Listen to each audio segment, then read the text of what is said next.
Elliot had always been drawn to secret knowledge. When he received an invitation to a hidden ritual, he didn't realize he was the one being initiated. The letter arrived in an unmarked envelope, sealed with black wax. No return address, no signature, only an invitation. The Black Veil Society requests your presence. Midnight. The abandoned manor on Ravenshade Hill. Elliot hesitated, but curiosity won over fear. He had spent his life chasing the unknown, and this was an opportunity he could not ignore. The manor loomed like a forgotten relic, its windows empty, its halls silent. Yet the moment he stepped inside, the scent of burning herbs filled his lungs. The air was thick, electric with something unseen. A dozen figures stood in a perfect circle, cloaked in dark robes. They did not turn as he entered, did not speak. At the center of the room lay an altar, its surface carved with symbols older than language. Then, as one, the figures spoke. "You have come." A figure stepped forward, their face hidden behind a bone-white mask. The leader. Their voice was smooth, practiced. "The time has come for the veil to be lifted." Elliot's heart pounded as they gestured toward the altar. A book lay open upon it, its pages covered in ink that seemed to move, twisting into forms his mind refused to comprehend. The robed figures surrounded him. One by one they lifted their hands, revealing their palms. Every single one bore the same mark, an eye branded into the flesh. A hand touched his shoulder, cold, unyielding. "Speak the words, and the path will be revealed." The moment the words left his lips, the world shuddered. The air turned heavy, reality stretching like warped glass. The walls of the manor breathed, slow, deep inhalations that rattled the bones of the house. The altar cracked, black ichor seeping from its surface. The pages of the book curled, as if alive, as if reacting. A presence awoke. Elliot staggered back. The robed figures did not move, but their shadows did. By morning, the manor was empty. No footprints, no signs of life. Elliot was gone. But if you listen at the gates of Ravenshade Hill on a quiet night, you'll hear it. A whisper beneath the wind, a voice speaking words that no human should ever understand. Some doors should never be opened.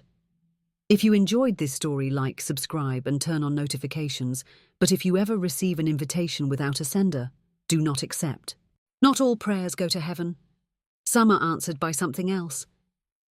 Deep in the woods, beyond the reach of roads, there stood a circle of stones. The locals never spoke of it, and the maps pretended it didn't exist.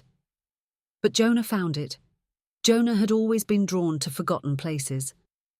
As a researcher of lost folklore, he travelled wherever whispers of old rituals led him. When he discovered an entry about the candlelit offering in a crumbling journal, he knew he had to see it for himself. The instructions were simple. At midnight, place a candle in the centre of the stones. Light it, make your request, but never, ever look at what stands behind you. He thought it was just an old superstition, until the candlelight bent in an unseen wind. Jonah lit the candle, his breath misting in the cold night air. The forest around him fell silent, no insects, no rustling leaves, just the steady flicker of the flame. He whispered his request. "Show me the truth." A second flame appeared beside his. His pulse pounded. There had been no sound, no movement, just a candle that hadn't been there before, burning on its own. Then came the breathing, right behind him. Every instinct screamed at him to turn around, but he remembered the warning. The breathing grew louder, slow, measured. Something shifted in the darkness, casting a twisted shadow that stretched toward him. Then, a voice, low and crawling like fingers scraping over stone. "Ask another." Jonah's throat dried. He couldn't move, couldn't speak. The candlelight flickered wildly as if something unseen was circling him. His own shadow distorted, growing longer, reaching toward the stone circle. One more. His lips trembled as he forced out a whisper. "What are you?" The night swallowed the flame. The air thickened. The trees groaned as if something ancient stirred among them. The breathing continued, but now it wasn't just behind him. It was all around. Jonah's mind screamed, urging him to run, but his legs wouldn't obey. The candle in front of him flickered back to life, but its flame was wrong. Too tall, too dark, casting shadows that twisted in ways that didn't make sense. The voice returned, whispering against his ear. "You already know." Jonah clenched his jaw, refusing to turn. But he could feel it now, an unnatural weight pressing against his back, something just inches away. Then he heard his own voice, from behind him. "Look." A cold dread unlike anything he had ever known seeped into his bones. He squeezed his eyes shut. He wouldn't look. He couldn't. The candlelight dimmed. The breathing slowed. Then, silence. Jonah opened his eyes. The stone circle was empty. The second candle was gone. The forest returned to normal. Rustling leaves, distant owls, the hum of life resuming as if nothing had happened. Shaking, he grabbed his things and ran. Days later, a search party found the stone circle. They found Jonah's backpack, his journal, his footprints, but no sign of him. Just a single candle still burning in the empty clearing. Some rituals are better left forgotten. If you enjoyed this story, like, subscribe and turn on notifications. But if you ever light a candle in the dark, don't turn around. Some houses are built on cursed ground. Some invite the curse inside. Lena had never believed in ghosts. She made a living proving they weren't real, debunking haunted houses, exposing fraudulent mediums. But when she was hired to investigate the Holloway house, she found something that didn't want to be explained, something that wanted to be heard. The Holloway house had been abandoned for decades, its windows shattered, its walls crumbling under the weight of time. But when Lena entered, everything was untouched. Candles burned on the mantel. Books lay open, as if someone had just set them down. And then the whispering began. At first it was faint, a rustling like wind through dry leaves. Then words took shape, hissing through the air in a language she didn't recognize, a language that responded when she spoke. The whispers grew stronger at night, slithering through the darkness. Lena recorded them, played them back, slowed them down. One phrase repeated over and over. "Say the name." She scoured the house for records, for anything that would explain what was happening. In the basement, she found it. An altar hidden behind rotting beams, the floor stained black with something old and dry. A single word was carved into the wood. Alzran. The moment she spoke it aloud, the house exhaled. The floorboards warped beneath her feet. The walls stretched, the windows darkened, as if the night itself had swallowed the world outside. And the whispering stopped. Something else had taken its place. A breath. Close. Behind her. Lena turned, and the house turned with her. The hallway she had come from was gone. The door to the outside no longer existed. The air thickened, pressing against her skin, pushing her forward. A new whisper, deep and guttural, wrapped around her like a noose. "You let me in." The candles flickered and went out. Lena's flashlight dimmed, its battery draining unnaturally fast.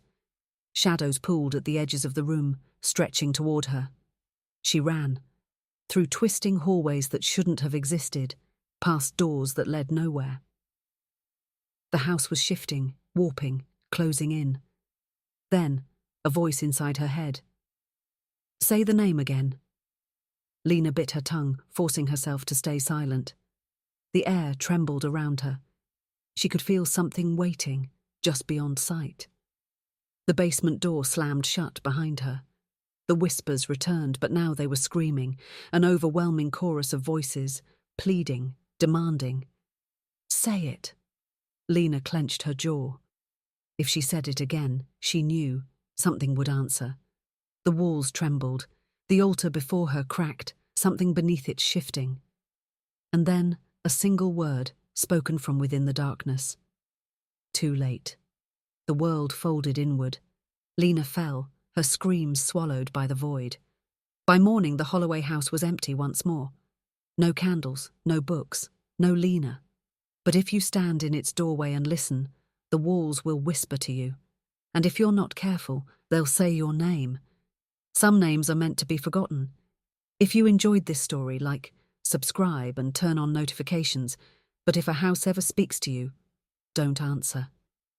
Father Calloway thought the church was empty.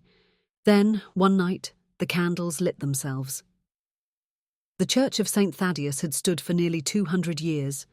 Built on the ruins of something older, it had long since fallen out of use. The congregation had left, the sermons had faded, but Father Calloway remained, tending to its hollow halls, refusing to let the faith die entirely. But in the quiet of the night, when the wind howled through the rafters, he sometimes felt as if he was not alone. Then the prayers began. They started as whispers, faint, rhythmic chants that seeped through the stone walls. He dismissed them as wind, as echoes of his own thoughts, until the pews were no longer empty. One night, as he prepared for bed, he passed through the nave and froze. The air was thick with the scent of burning incense. The great iron candelabras above flickered to life on their own, golden flames dancing without a single touch. Figures sat in the pews, heads bowed in silent prayer. Father Calloway's breath caught. The church had been abandoned for years. No one had come for service in over a decade. He stepped closer, heart hammering in his chest. The figures did not move, their hoods drawn low, faces hidden in the flickering candlelight.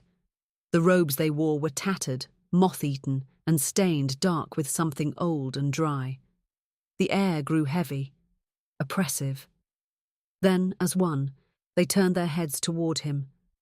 A deep, guttural voice rose from their midst, chanting words that burned his ears, twisting in his mind like something alive. "We have waited." The ground trembled. The stone altar cracked down the middle, revealing something beneath, something buried long ago. The figures rose, their robes slipping away. There was nothing beneath them. No skin, no bone. Only shadows in the shape of men. A shriek of wind howled through the church as the thing beneath the altar stirred. Father Calloway stumbled backward, clutching the crucifix around his neck. His lips moved in prayer, but the words faltered, his voice failing him. The shadows moved closer. He turned to flee, but the heavy doors of the church slammed shut. The candles flickered violently, their flames stretching unnaturally high. The whispering grew into a chorus, voices overlapping, chanting, pleading, demanding. "He is awake." A terrible pressure filled the air. The thing beneath the altar shifted again. A hand, long, skeletal, made of darkness itself, emerged from the cracked stone. Fingers stretched, testing the air. Father Calloway tried to scream, but the sound was swallowed by the shadows. The last thing he saw was the figures kneeling as one, arms outstretched toward the altar, voices rising in a prayer that had no God. The church was found empty the next morning. Father Calloway was gone.